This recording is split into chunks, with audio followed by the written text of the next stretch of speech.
কোনো সম্পর্ক নেই। আছে কি? অনেক গরিব আপনি দেখবেন যারা শিক্ষিত, অনেক বড় লোক আপনি দেখবেন যারা অশিক্ষিত বা কম শিক্ষিত। সই করতে পারে না এমন কোটি কোটি টাকা ঘাটে এমন লোকও আছে। আবার অনেক বড় লোক দেখবেন শিক্ষিত, অনেক মানে আপনি কম শিক্ষিত লোক দেখবেন খুব গরিব। তার মানে লেখাপড়ার সময় কিন্তু ওই ধনী হবার, আর্থিক সমৃদ্ধি আসার সম্পর্ক একদম নেই, একদম নেই। আমি অনেক গ্র্যাজুয়েট ছেলে মেয়েকে দেখেছি যে ছেলে নয়, মেয়ে নয়, সে ছেলেকে দেখেছি ক্লাবে বসে তাস খাচ্ছে, মেয়ে পল্টু খেলে, খেলছে না? তার বুদ্ধি কোথায় খরচা করছে? চারটে তাসে, হ্যাঁ, আর বিড়িতে। বুদ্ধি ওখানেই খরচা করছে, করছে না? করছে না? আবার দেখবেন অনেক কম শিক্ষিত মানুষ সেখানে টাকার বান্ডিল ঘটছে,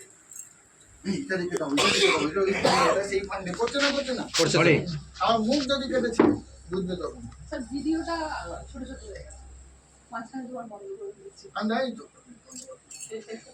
ভালো ক্যামেরাম্যান আমি গোঘাটে পাচ্ছি, আমার ওখানে ভালো ভালো ক্যামেরাম্যান আছে। Thank you very much. মোটের উপর ভালো আমি স্যার।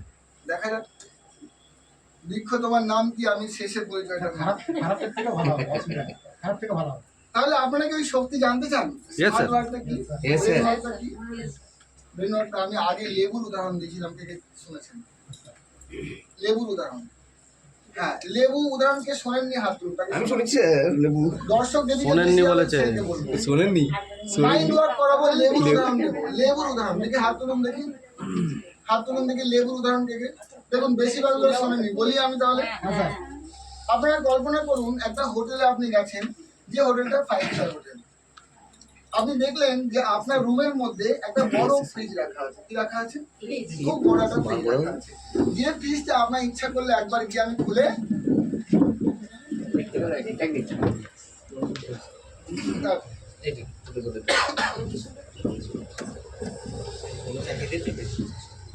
সবাই এখনো ফ্রিজ খোলাই নি। যেমন যেমন কল্পনা করতে বলছি কল্পনা, আপনারা ভাববেন আপনারা ওটা করছেন, কিন্তু আপনারা ওটা আপনারা মনে মনে করুন। আমি যেমন কল্পনা করাচ্ছি ওই কল্পনা। স্যার আমার 5 স্টার হোটেলে মিটে, স্যার 5 স্টার হোটেলে আমরা আছি, গেছি আমরা। এত ভালো 5 স্টার হোটেল যেখানে আপনার রুমের মধ্যে বড় ফ্রিজ দেওয়া আছে, বিভিন্ন খাবার দাবার রাখা আছে, কিন্তু আপনার মনে হলো কেন জানি না আমি একটু নুন বেশি খেয়ে ফেলেছি, তরকারিতে নুন বেশি হয়েছিল।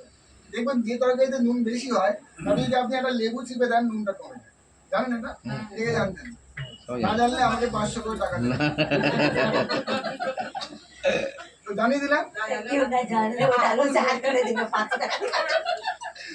তো আপনি মনে করলেন আজ নুনটা বেশি খেয়েছে, আমি একটু লেবু খাবো।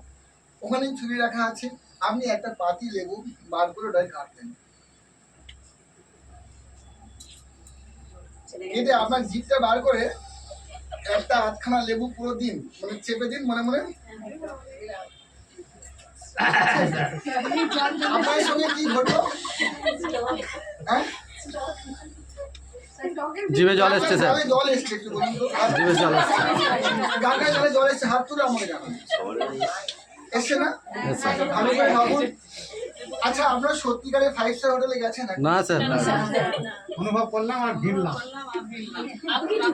আপনারা কি কোনো ফ্রিজ দেখেছেন? এখন না, রিয়েলি ফ্রিজ দেখেছেন? আমি তো কল্পনা করেছি, আমি তো মাত্র কল্পনাই করেছি। ফ্রিজের রংটাও আপনাদেরকে ভাবাইনি, একটা ছুরি দিয়েছি। এবং দেখুন বাস্তবে আপনারা কি করলেন, একটা মাইন্ড ওয়ার্ক করলেন। কি করলেন? এর সঙ্গে কোনো লেখাপড়ার সম্পর্ক আছে? কল্পনাটা করতে গিয়ে আপনাকে আইনস্টাইন লেভেলে কোনো বুদ্ধিমান হতে হবে? এটা আমি কোথায় ছিলাম? লেবু ফ্রিজ 5 স্টার হোটেল। ফ্রিজ কি আপনারা দেখেছিলেন? রংটাও কি বলেছিলাম? রিয়েলি আপনি ছুরি নিয়ে কি লেবু কেটেছিলেন? না স্যার। তো ছোট্ট টাচ করেছেন যার জন্য আপনাদের 1 টাকাও ইলেকট্রিক পড়েছে। কিন্তু যেটা কল্পনা করেছেন তার যে রেজাল্ট, তার কি বাস্তবে এসছে না আসেনি? আপনি অরিজিনাল লেবু খেলে আপনার জিভে যেমন জল আসে, কল্পনা মাত্র সমান জল এসছে। এটার নামই হচ্ছে পৃথিবী এবং মাইন্ড ওয়ার্ক। পুরো পৃথিবী এর উপরে চলে। আপনার জীবন এতটাই সহজ, আপনি সকাল থেকে যদি ভাবেন যে আমার বাড়িতে যত ঝামেলা, আমার হাজবেন্ড আমাকে ডিস্টার্ব করছে, আমার শাশুড়ি পৃথিবীর সবচেয়ে খারাপ শাশুড়ি, আপনি কল্পনা কি করছেন? খারাপ। আসবে কি? যদি আপনার শাশুড়ি পৃথিবীর সবচেয়ে খারাপ শাশুড়ি হন আর তার কানে কানে গিয়ে বলেন মা আই লাভ ইউ, আপনি কি ভাবছেন? ভালো ভাবছেন না খারাপ ভাবছেন? হবে কি? হ্যাঁ, শাশুড়ি যা পারে ভাবুক, সে কল্পনা করছে তার ব্রেনে, রেজাল্ট সে পাবে। যে ফোনে সিম লাগানো আছে ওখানেই কল আসবে। সে যদি আপনার খারাপও চায় ওটা আপনার কাছে আসবে না, লাইন কোথায় যাবে? কারণ সিমটা ওনার ব্রেনে ফিট করা আছে। আপনি ভালো ভাবুন, বোঝা গেল? আমরা ভাবি ও এরকম করছে, ওর জন্য আমি গরিব, ওর জন্য আমার খারাপ হচ্ছে। যতক্ষণ আঙুল ওর জন্য থাকবে তার মানে আপনি সবকিছু আপনার জীবনে ওর জন্যই হবে। তার মানে ও আপনাকে বড়লোক করলে আপনি হবেন, ও আপনাকে খুশি করলে আপনি হবেন, ও আপনাকে আনন্দ দিলে তবে আপনি হবেন, সব ওতে আছে। সারা জীবনে আপনি সুখী, বড়লোক, শান্তিময় জীবন পাবেন। একটাই প্রশ্ন, আপনার জীবনের দায়িত্ব কার? আমাদের নিজেদের। একদম নিজের, না ছেলে মেয়ের হাতে না নিজের হাতে। তেমনি আপনার ধনী হওয়ার দায়িত্ব কার? আমাদের নিজেদের হাতে স্যার। মাঝ বরাবর কেউ থাকতেই পারবেন না, হয় আপনি গরিব হয়ে যাবেন না ধনী হবেন। কেউ যদি বলেন না আমার বেশি দরকার নেই, 5 দিন শুধু হসপিটালে ভর্তি থেকে দেখুন, বেশি দরকার নেই বুঝতে পেরে যাবেন। 2 দিন খালি পেটে থেকে দেখুন যে আপনার টাকার দরকার আছে কি নেই।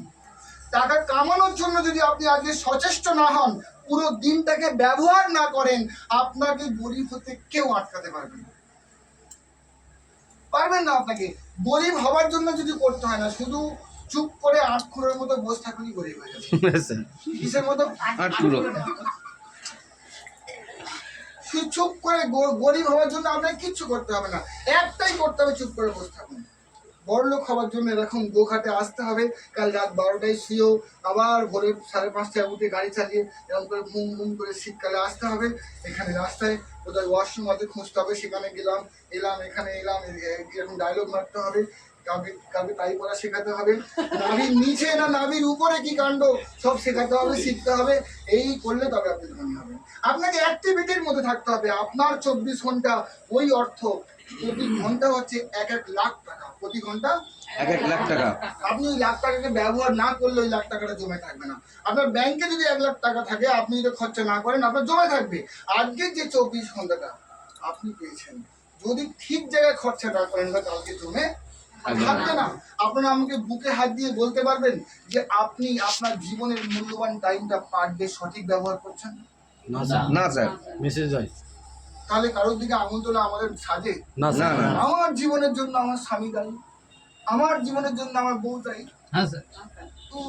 কাচ্ছেন তাই আপনার জীবনের জন্য আপনার স্কুল মাস্টার দায়ী, ভালো করে পড়ায়নি বলে আমি শিক্ষিত হতে পারিনি। আপনার হাতে এখন কিসের শক্তি এসে গেছে? Mind work. টিএনস আমি এখনো ঢুকিনি। টিএনস এই কারণে পেয়েছেন, আপনারা আজকে এসে বসে আছেন, নতুন হন আর পুরনো হন, আপনি মাইন্ড ওয়ার্ক করছিলেন। জেনে হোক অজান্তে হোক, আপনি মাইন্ডের মধ্যে চলছিল আমি জীবনে এমন কিছু ভালো পাই যেটা আপনার কিন্তু বাস্তবায়নের মুখে। কোনোদিন কোনো সুযোগ, কোটিপতি হওয়ার হোক, বিয়ে হোক, যে কোনো বড় সুযোগ আপনার সামনে আসছে, ওটা কোনোদিন আপনার সামনে সুযোগ রূপে দেখা যাবে না। তার একটা লুকায়িত রূপ থাকে। কি থাকে? লুকায়িত রূপ। সেটা হচ্ছে কাজ। যে কোনো সুযোগের রূপ হচ্ছে কাজ। আপনি টিচার, তিনি দেখেন আমি 55,000 টাকার মাইনের চাকরি পাচ্ছি, উনি কি দেখেন? 55,000 টাকাটাকে দেখেন, তাই না? আমি এটা পাবো, তবেই কিন্তু উনি রেগুলার স্কুলে যাওয়াটা সহজ হয় না, হয় না? তাহলে ওনার কিন্তু সুযোগ যেটা এসেছিল, ওটা কি রূপে এসেছিল? কাজ রূপে। ছাত্রদের পড়াতে হবে, ওই কাজটাকে আগে গ্রহণ করেছেন, তবে না উনি পরের মাসে মাইনে পেয়েছেন। আপনার সামনে টিএনস একটা সুযোগ রূপে উপস্থাপিত হয়েছে। এটা আপনার কোনো স্যালারি দেবে না। আগামী 2 থেকে 10 বছর লেগে যেতে পারে আপনার 1 লক্ষ থেকে 10 লক্ষ টাকা ইনকামে ঢুকতে। 2 থেকে 10 বছর লেগে যেতে পারে 1 লক্ষ থেকে 10 লক্ষ টাকা ইনকামে ঢুকতে। আপনি যদি ফ্রি হন, ফ্রি মানে আপনি কোনো চাকরি করেন না, আপনার সংসার বোঝে বোঝে চলছে, অথবা কোনো কাজ নেই, তাহলে এটা ফুল টাইম করুন। আপনি বর্তমান কোনো পেশায় আছেন, আমি বলবো ওটাকে বজায় রেখে দিনে 1 থেকে 3 ঘন্টা দিন। ওটাকে পরিপূর্ণ বজায় রাখুন। বজায় রেখে 1 থেকে 3 ঘন্টা আপনি দিয়ে প্রপারলি এই কাজটাকে শিখুন। আমরা এই কাজটাকে করতে চলে যাই। এই কাজ আপনি করতে পারবেন না যতক্ষণ না পরিপূর্ণরূপে শিখছেন। এই কাজ পুরোপুরি হিউম্যান স্কিলের উপরে নির্ভরশীল। কোন স্কিল? হিউম্যান স্কিল মানে হলো মানব দক্ষতা লাগে। একটা মানুষের সঙ্গে কথা বলতে গেলে যে দক্ষতা অর্জন করতে হয় ওটার জন্য শিক্ষিত হবার কোনো প্রয়োজন নাই। ওটা আপনি অর্জন করতে পারবেন ওই 3 নম্বর ওয়ার্ক, যেটা হচ্ছে মাইন্ড ওয়ার্ক। মাইন্ড ওয়ার্ক, তাহলে মাইন্ড ওয়ার্কের নাম কি? ইমাজিনেশন, কল্পনা। আপনি যদি কল্পনা করতে পারেন যে আমি লেবু খেলাম তার জন্য আমার রেজাল্ট এলো, আপনি যদি কল্পনা করতে পারেন যে আমি দিনে 1 থেকে 3 ঘন্টা কাজ করছি, যার জন্য আমি একটা র্যাঙ্ক পেয়েছি, যেটা হচ্ছে গোল্ড লায়ন র্যাঙ্ক, যেটা রয়্যালটি পাওয়া যায়, যেটা আমেরিকাতেও যদি একজন কোনো প্রোডাক্ট আমাদের কোম্পানি কেনে, তিনি আমার টিমে না হলেও আমি তার বিক্রির উপর দিয়ে এখানে টাকা পাবো। এখানে একজন শাড়ির দোকানদার আছে, আর একটু পরে আরেকটা শাড়ির দোকানদার আছে, দুজনেই গুজরাটের কোনো একই শাড়ির কারখানা থেকে শাড়ি আনেন। যদি উনি বিক্রি করেন আর ইনি বিক্রি করেন, একে অপরের লাভের উপর দিয়ে একে অপরকে টাকা ওই কোম্পানি কি দেবে? না। তাহলে টিএমস আপনার সামনে কিন্তু একটা সুযোগ রূপে চলে এসেছে। এখানে সবচেয়ে মজার ব্যাপার হলো আপনি টাকা নেই তাও শুরু করতে পারবেন। শাড়ির দোকান কিন্তু আপনি শুরু করতে পারবেন না। মিনিমাম 15 থেকে 20 লক্ষ টাকা লাগবে। একটা রাস্তার ধারে দোকান দরকার। প্রথম পাড়ার মধ্যে করলে আপনাকে ডেকে আনতে হবে, কাকিমা এসো না, কাকিমা এসো। এখানে রাস্তার উপরে দেখি একবার পুজোর সময় ঢুকে দেখি, তাই না? রাস্তার ধারে হতে হবে, ভালো টাকা লাগবে। ভালো একটা সুন্দর স্ট্রাকচার করে তার ইন্টেরিয়র করতে হবে, মানে তার প্রপার ফার্নিচার করতে হবে। তার সঙ্গে সাদা সাদা সুন্দর লাইট দিতে হবে। এছাড়া আপনি একা বসলে হবে না, আপনাকে 3-4 জন ভালো কর্মচারী লাগবে। আর মিনিমাম 20 লক্ষ টাকার পুঁজি যদি আপনি করতে পারেন, তাহলে আপনার দোকানটা সুসজ্জিত হবে। কিন্তু ঈদ আর পুজো ভালো চলবে, বছর দুবার খুব ভালো। তারপরে এবার কাজ শ্রাদ্ধ বাড়ি, কাজ জন্মদিন বাড়ি, টুকটুক করে। কিন্তু পরিপূর্ণ যে বাড়িটা দুবারই পাবেন। দুবার ভালো বাজার পাওয়ার জন্য সারা বছর একজন অপেক্ষা করেন। তার ধৈর্যের কথা ভাবুন। কিন্তু এর কোনো গ্যারান্টি আছে উনি যেভাবে দোকান চালাচ্ছেন ওনার ছেলে মেয়ে ওই দোকানটা যেভাবে চালাতে পারবেন? না স্যার। তার ওই একই ব্যবহার গড়ে উঠবে। তিনি যেমন সুন্দর বিহেভিয়ার করেন কত ভালো ব্যবহার তার ছেলেও রাখবেন? সম্ভব নয়। কিন্তু টিএমস যদি আপনি একবার করতে পারেন, আপনার সন্তানের জন্য নেক্সট পিরিয়ডটা চিন্তা করতে পারেন। যেমন উদাহরণ, আমাদের এখানে দীপেশ চক্রবর্তী বলে একজন লিডার আছেন, যার 2টো লেগ মিনিমাম গড়ে গেছে। আমাদের আনলিমিটেড লেগ, আনলিমিটেড ডিস্ট্রিবিউটর খোলা যায়। আপনার যদি ক্ষমতা থাকে, আপনার হাজারো লোকের সঙ্গে পরিচয় থাকে, আপনি হাজারো লেগ, হাজারো ডিস্ট্রিবিউটর ওপেন করতে পারেন, কোনো প্রবলেম নাই। দীপেশ চক্রবর্তী শুধু 2টো লেগ খুলে গেছে। কটা? 2টো। যার জন্য ওনার ব্যবসা, আমাদের লেগটা সবচেয়ে বড় ব্যবসা হয়, যিনি ওনার থেকে নেমে এসছে বরপর বেল। কারণ আমরা খুবই ছোট ডিস্ট্রিবিউটার, আমাদের উপরে আরো অনেকেই, তার সাইডে আরো, তার সাইডে আরো আছে। এরকম করে এখান থেকে ধরুন 5 কোটি টাকার ব্যবসা মিনিমাম ওঠে। ওনার আরেকটা টিম হচ্ছে আসামের টিম, সেখান থেকে যদি 1 কোটিরও ব্যবসা ওঠে, তার বিজনেস ভলিউম যদি 60 লক্ষ টাকা হয়, 60 লক্ষ টাকার 11%, প্রায় ধরেন 7 লাখ টাকা মিনিমাম, 7 লাখ রুপিস মিনিমাম উনি পান। উনি এখন কিডনি ফেল করে গেছে, নিজের কাজ করতে পারেন না, কিন্তু 2টো লেগ আছে বলে কিন্তু ওনার কাজ চলছে, গ্রো করে যাচ্ছে। সামান্য পার্সোনাল ভলিউম 200 কেজি, 17-18 হাজার টাকা পার মান্থ যদি উনি মেনটেন করেন বিজনেস নিজের কার্ডে, তাহলে উনি ওই চেকটা পান। ওনার মেয়ে নমিনি বা ওনার ওয়াইফ ধরুন নমিনি, তাহলে ওয়াইফ কত টাকা পাবে? সেম টাকায় পাবে, পেনশনের মধ্যে কিন্তু হাফ হয়ে যাবে না। তাহলে আমাদের এই বিজনেসটা অন্য বিজনেস মডেলের মধ্যে একটা বিজনেস, যে বিজনেস আপনি আপনার টাইম মতো করতে পারবেন, স্বাধীনতা আছে। আজ টাইম নেই, আজ আমি করলাম না, আজ মিটিংয়ে আসতে পারবো না, আমার মানে মাঠ পুজো আছে, এখানে মাঠ পুজো হয় না? হ্যাঁ স্যার। মাঠে রান্না পুজো হয় না? কালকে নতুন বিয়ে হয়েছে, কার্তিক ঠাকুর ফেলে গেছি, স্যার মিটিংয়ে আসতে পারবো না, এখন এই গোলা পান করে খাওয়াতে হবে, তা ফেলে গেছে। তো আপনি তো কিছু বলার নেই, ছুটি, কারণ এটা আপনার বিজনেস। তো আজ আমি আসবো না, কি আপনার মাইনে কেটে নেবে? কেউ নেই, আপনি আপনার বস। আপনি যেই এখানে বিজনেস শুরু করেন আপনার একটা আইডি তৈরি, কি সুন্দর করে বলছি, পৃথিবীর 203টে দেশে যে কোম্পানির প্রোডাক্ট চলে, তার প্রোডাক্ট ভালো হওয়ার জন্য কোনো প্রমাণ দিতে হবে আমাদের? না স্যার, না। কোনো প্রমাণ? আচ্ছা, আমাদের প্রোডাক্ট ইউজ করেছেন কে কে? একটু হাত তুলুন। ওরে বাপরে, হাত তুলে রাখুন না। আমাদের প্রোডাক্ট ইউজ করেছেন, হাতে জোর কোথায় আছে না? আচ্ছা, শুনুন, হাত তোলো, প্রোডাক্ট ইউজ করছো তুমি? আচ্ছা, প্রত্যেককে ওই প্রোডাক্ট আবার দিলে আবার ব্যবহার করবেন তো? তার মানে ভালো, তাই? যিনি আবার ব্যবহার করেন, নাকি একবার জোর করে কিনে ফেসে গেছেন? তাহলে তো আমি এই 3 বছর আসছি, আমাকে তো বেঁধে রাখতেন আপনারা, নাকি? গোঘাট থেকে বেরোতে দেবো? মিথ্যেবাদী কোথাকার! গোঘাটের এই ল্যাম্প পোস্টে বেঁধে পিঠের চামড়া তুলে ডুবডুবি বাজাবো, কত না? আমি বারবার বুকে, আগে ট্রেনে বাসে করে গরমে আসতাম, আজকে নিজের গাড়িতে এসিতে আমি আসতে পারি, তাহলে এই ব্যবসার দম আছে না নেই?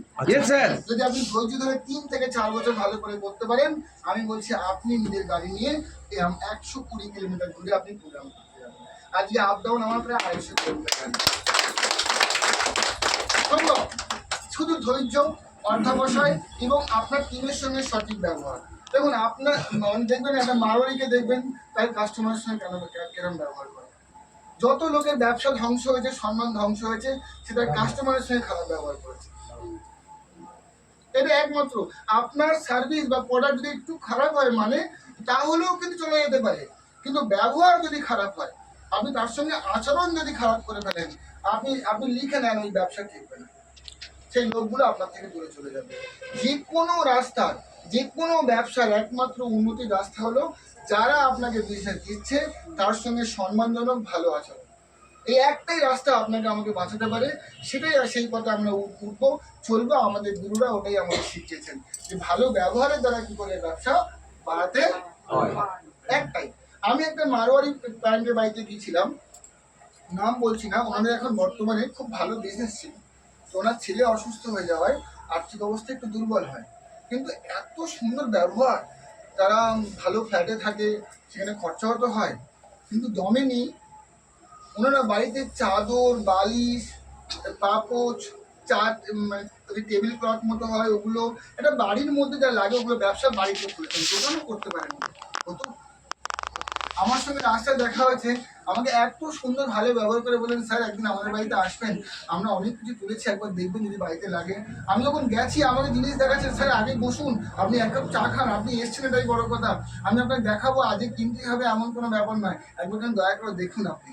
আমি যখন দেখলাম আমাদের বালিশগুলো আমার এত পছন্দ হলো, আমাকে যে অত কিছু কেনার প্রয়োজন ছিল না, আমার সবই আছে মোটামুটি, তবু আমি এত ভালো ব্যবহার করেছে, আমি 2টো বালিশ কিনে নিলাম, ওই 2টো বালিশ ওখান থেকে। এত ভালো ব্যবহার করেছে এবং এত ভালো ভালো চাদর দিয়ে, সেটা মনে হয় আমার নেওয়া উচিত। পরে যদি আমার কোনো গেস্ট আসে, ওই চাদরে তাকে ঘুমাতে দেওয়া উচিত। তো আমি আবার যাবো, হয়তো কিনবো, কিন্তু ওই ব্যবহারটা আমার মনে আছে। তো আপনি আজকে শিক্ষিত হন আর না হন, ভালো ব্যবহার করার জন্য আপনাকে কিন্তু কোনোভাবে কিন্তু কোনো লেখাপড়া লাগে না। সুন্দর কথা, অন্যের চোখের দিকে চেয়ে তার ভালোর জন্য, তার জীবনের জন্য, তার সুস্বাস্থ্যের জন্য, তার উন্নতির জন্য যদি আপনি কথা বলা শিখে যান একবার, তো শিখতে হবে, ওটা এমনি আপনি পারবেন না। কারণ যদি আপনার পরিবারে ওটা ছোটবেলা থেকে না শিখে থাকেন, তাহলে আপনার বাবা মা দায়ী কিন্তু নয়। কেন বলুন তো? যদি আপনি আর আমি ছোটবেলা থেকে আমাদের পরিবার থেকে শিখতে না পারি, অন্যের চোখের দিকে চেয়ে সুন্দর করে তার ভালোর জন্য, তার পরিবারের জন্য কথা বলা না করতে পারি, এর জন্য আমি এবং আমার বাবা মা দায়ী নয়। কেন বলুন তো? আমি আমার বাবা মার কাছে এই কারণে শিখতে, হ্যাঁ বলুন। আমরা নিজেরাই শিখতে চেষ্টা করি, সেটা তো একটা, কিন্তু আমি যে অ্যাঙ্গেলে বলতে চাইলাম সেটা হচ্ছে এরকম, দিদি ভাই, আমি শিখতে পারিনি আমার বাবা মায়ের কাছে। আচ্ছা, ওনাদেরও তো কোনো বাবা মা ছিল, তারা ওনাকে শিখতে পারেননি। কেন শেখাতে পারেননি? কারণ ওনারাও জানতেন না। ওনারা কষ্ট করে জীবনযাপন করতে গিয়ে সেগুলো শিখিয়ে উঠতে পারেননি। কিন্তু আজকের যুগ, সোশ্যাল মিডিয়ার যুগ, আজকে অনেক কিছু আপনি কিন্তু ফোনে দেখে নিচ্ছেন। ভালো কথা বলা, ভালো শেখা, ভালো ইংরেজি বলা অনেক সহজ হয়ে গেছে। তখন বাবা মা ছাড়া, দাদু দিদা ছাড়া অবলম্বন ছিল না আমাদের ছোটবেলা বড় কিছু শেখা। ঠিক না? ঠিক? যদি ভুল বলি আমার কারেকশন করবেন, তাহলে কারোরই দোষ নাই। আমাদের জীবনের অবস্থার জন্য আমরা নিজেরাই বাবা মা কি চায় আপনি এটা না শিখে থাকুন? তারা তাদের বেস্ট দিয়েছে, নিজে পারছে না, লাখ লাখ টাকা খরচ করে বাইরে থেকে শেখানোর চেষ্টা করছে। এটা কেন করছে? সব বাবা মা একটাই চায়, আমার সন্তান যেন ভালো জায়গায় থাকে, সেই ব্যবসা আপনার দোরগোড়া দাঁড়িয়েছে, কিন্তু এটা সুযোগ রূপে আপনি দেখতে পাবেন না, এটা দেখতে পাবেন কাজ রূপে, কর্মরূপে। ডেইলি আমাকে 3-4 ঘন্টা খাটতে হবে, ডেইলি আমার টাইম আছে, আমি আর 16 ঘন্টা আজ টাইম দেবো, কারণ এই টাইমটা তো আমি কালকে ব্যাংকে টাকা জমার মতো ফেরত পাবো না, তাহলে আমি কেন না বেশি ইউজ করে নেব। আপনি মিনাকে জিজ্ঞেস করতে পারেন, আমি দুপুর 2টে থেরাপি করে এসেও বিকেলে 1 ঘন্টা একটু রেস্ট পাই না পাই আবার লেগে পড়ি। পুরো টিমকে 25-30 জনকে আমি পার ডে কল করি। 25 জনকে কল করতে আমার কতক্ষণ লাগে? হার্ডলি আধ ঘন্টা, 40 মিনিট ম্যাক্সিমাম। তো আপনি মান্থলি 1 লাখ 2 লাখ কামানোর জন্য 40 মিনিট কল করতে পারবেন না? 12,000 টাকা ইনকামের জন্য টেলিকলাররা বসে হ্যালো স্যার, এই স্যার, ওই স্যার গালি খাচ্ছে। তো যারা টেলিকলার, নিয়ে স্যার যে আপনি লোন নিন, এই নিন, সেই নিন, এই করে দেবো, ওই করছে না। এখানে আপনি আপনার বিজনেস গ্রো করছেন। কেমন বিজনেস? আপনাকে কোম্পানির বিল্ডিং খাড়া করতে হবে না, আপনার কোম্পানির প্রোডাক্ট ম্যানুফ্যাকচার করার জন্য কোনো সায়েন্টিস্ট ভাড়া করতে